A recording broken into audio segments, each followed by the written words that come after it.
beauty parlour में है कहो चल दे बेटा सूट के राती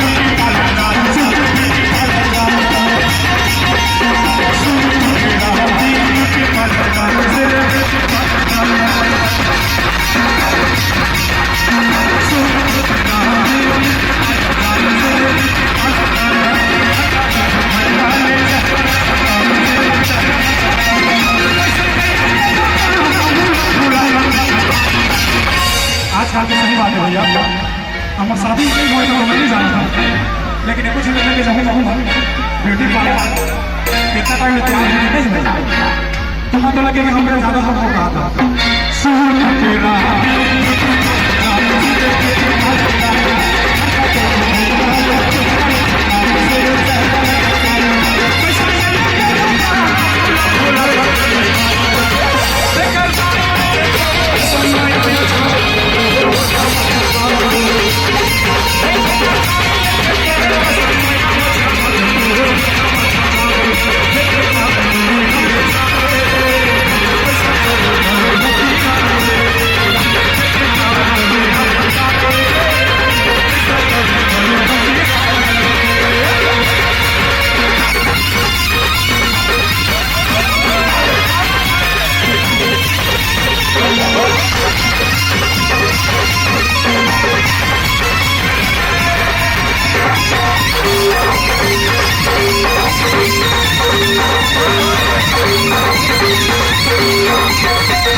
फौजी साहब खड़ी खड़ी है